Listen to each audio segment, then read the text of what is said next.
Ouais, l'équipe, j'espère que vous allez bien. J'espère que vous avez passé un bon lundi, une bonne reprise des cours pour certains, d'autres le travail. Encore une joyeuse année 2026, plein de bonnes choses. Et ouais, je devais vous faire cette seconde journée de phase éliminatoire. Et je commence par la chance est avec eux. La chance est avec le Maroc sur ce match contre la Tanzanie. Ouais, victoire 1-0. Victoire certes, mais au vu des stats, la première chose qui me retient mon attention, c'est quand même les 12 tirs pour 4 cadrés. Ce Maroc a dominé. Ce Maroc devait rouler sur la Tanzanie, mais ne l'a pas fait. Ça a été très, très, très, très, très juste. 1-0 face à une Tanzanie qui est nettement inférieure sur le papier. Forcément, ça soulève des interrogations. Et la chance est avec eux. La chance est avec eux parce que première séquence de jeu, première chaleur, premier danger. La ligne défensive marocaine, en tout cas, est prise à revers. Bounou essaie d'intervenir sur le centre. Il l'anticipe un petit peu trop, à mon goût. Voilà, je pense que il est tiraillé entre rester collé à son premier poteau et venir couper le centre. Franchement,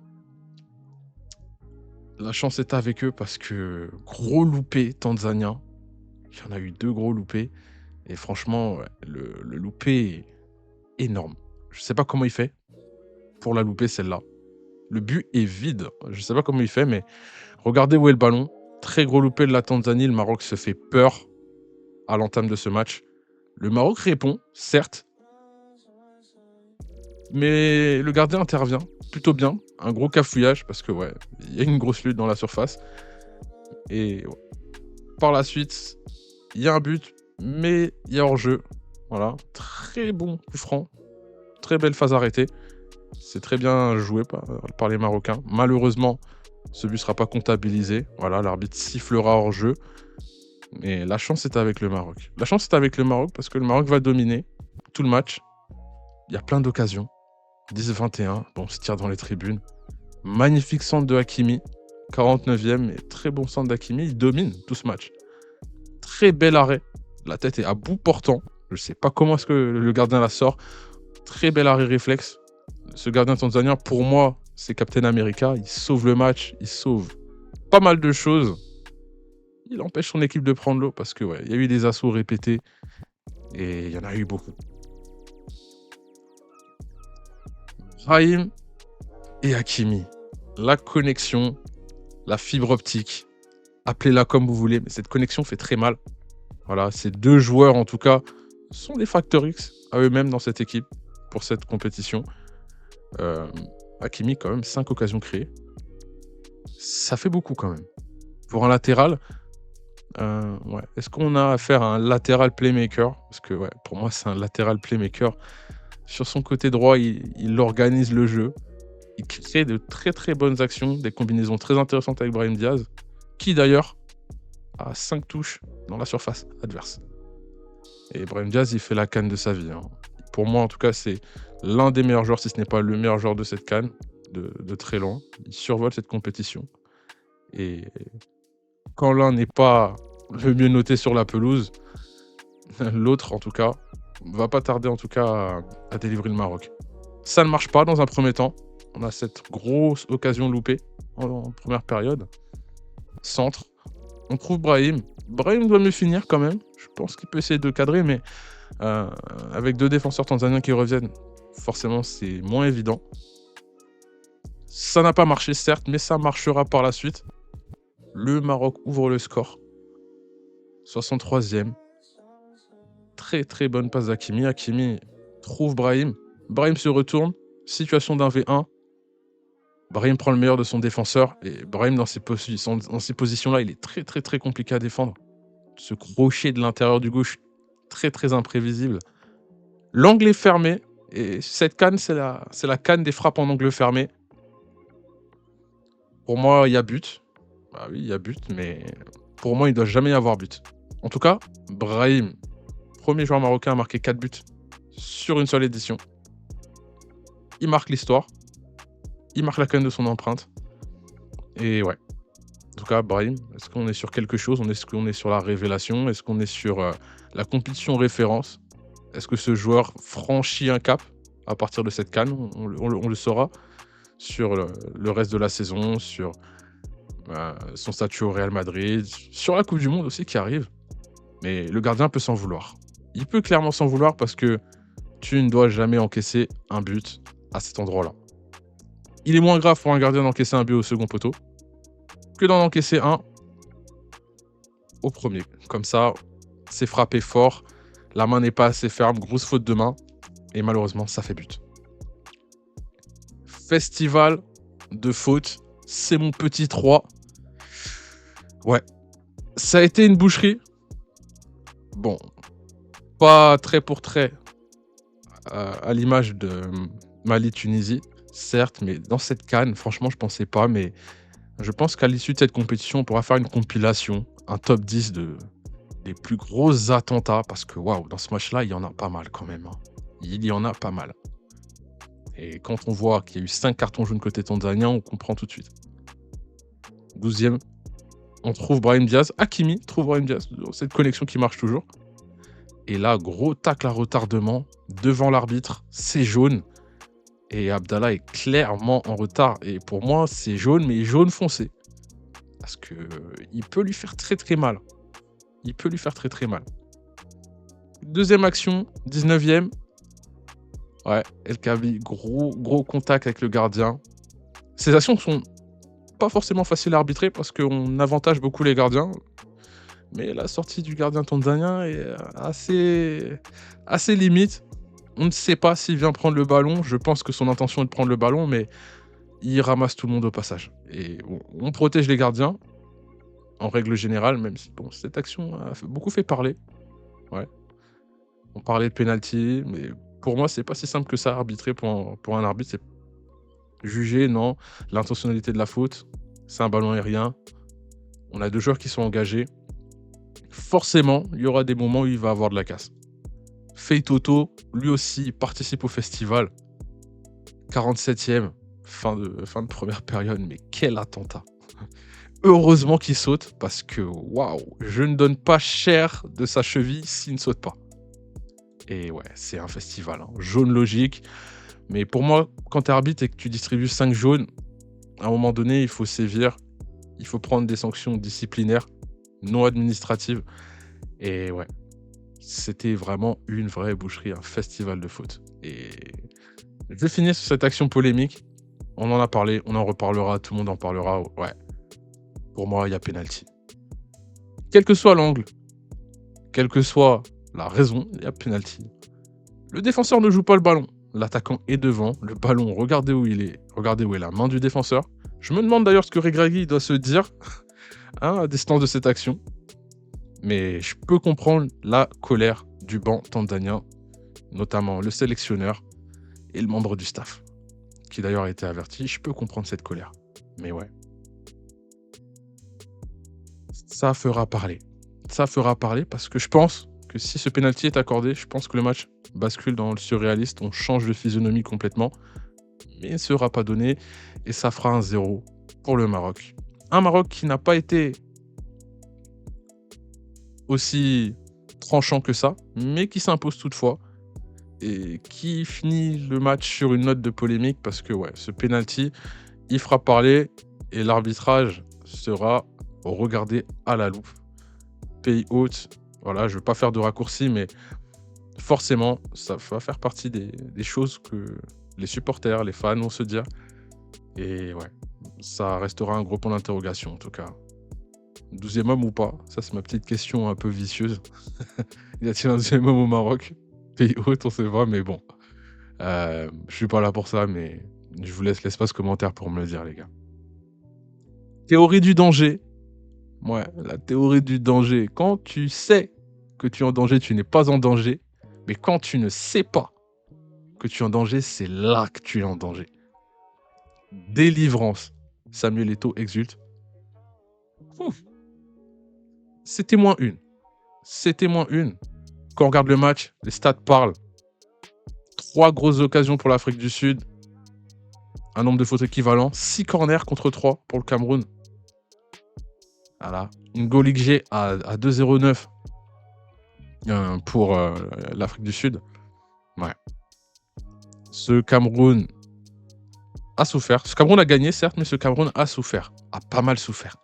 Et franchement, les actions parlent d'elles-mêmes, hein. On est au début du match. Première faute. Foster, bon, il se tient la tête à deux mains parce que, ouais, il loupe. Il loupe un peu la balle de 1-0 sur ce coup de pied arrêté. Ouais, ça passe pas loin. Mais le placement de la ligne défensive camerounaise est catastrophique sur cette première période. Il y a des espaces de partout, les attaquants s'engouffrent. Les Sud-Africains l'ont très bien compris et ils ont joué la verticalité toute la première période. Et ça a créé des occasions. Ici, on le voit encore. On a un gros loupé de Malone.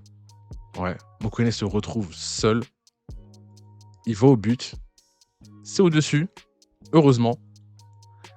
Il peut s'en vouloir. Il sait qu'il a loupé quand même une occasion d'ouverture du score. On a 7-2.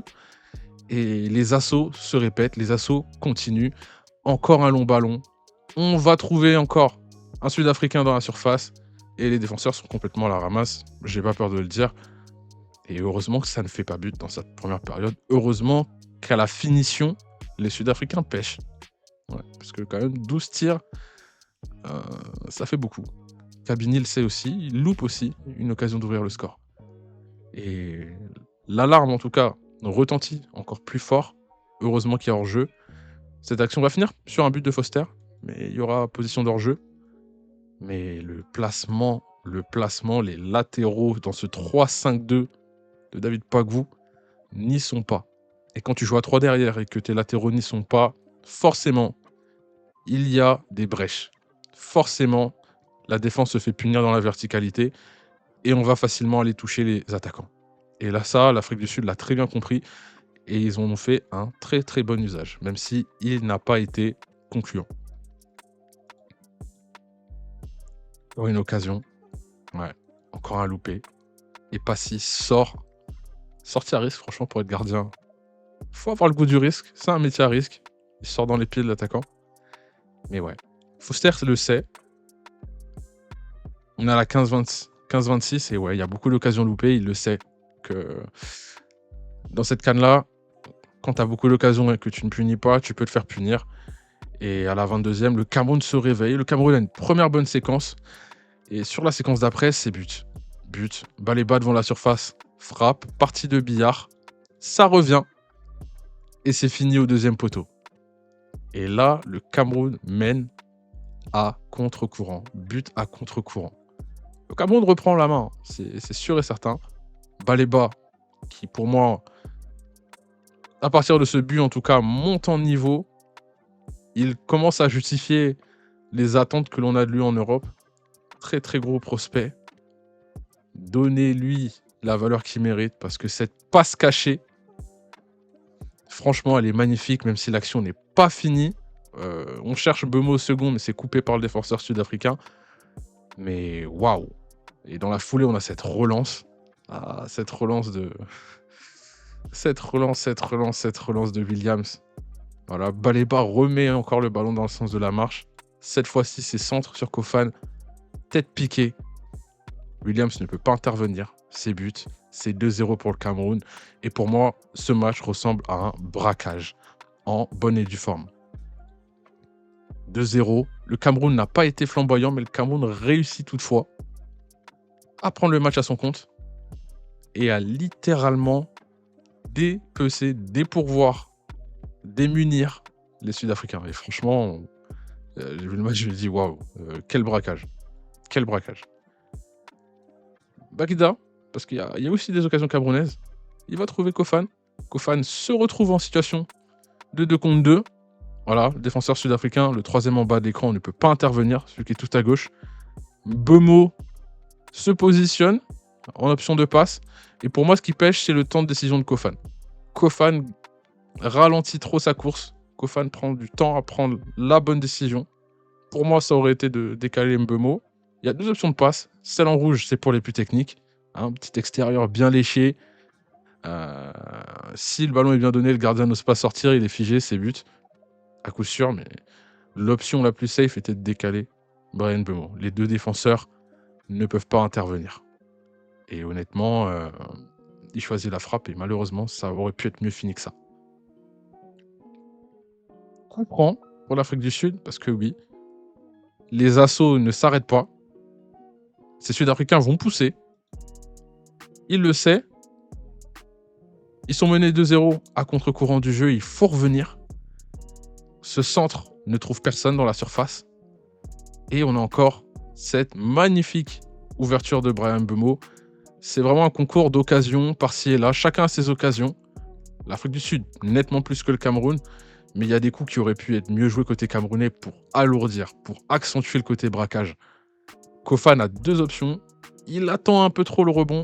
À ce moment-là, on a quand même 12 tirs contre 9. Ça s'équivaut. D'un côté, on a le siège.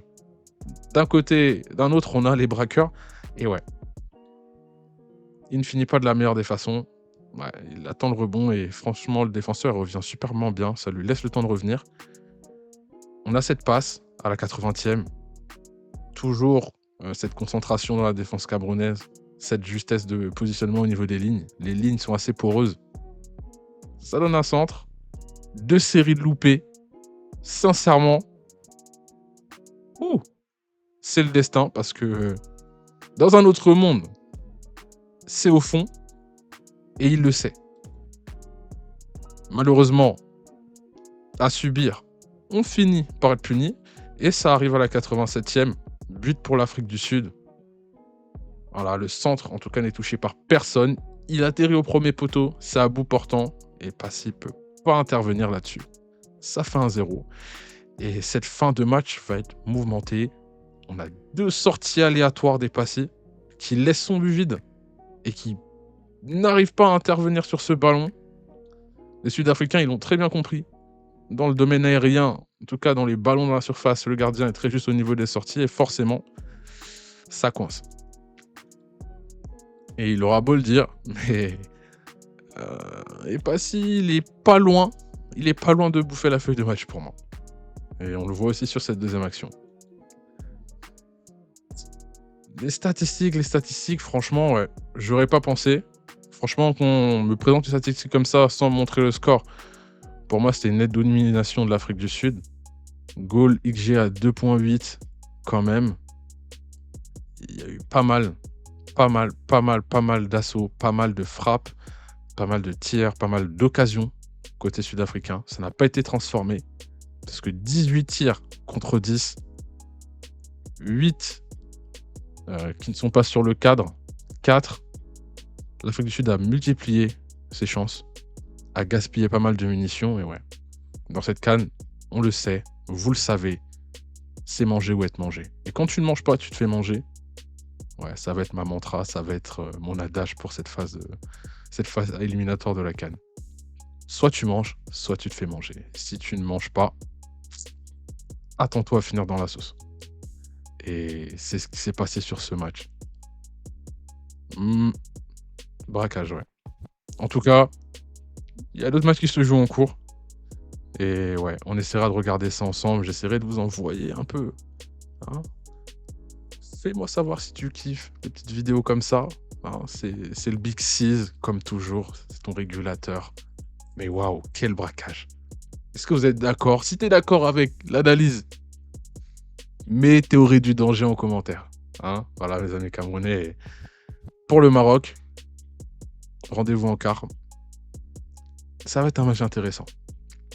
Des braqueurs contre des siégeurs. Des assiégeurs, ça va être quelque chose. Ouais.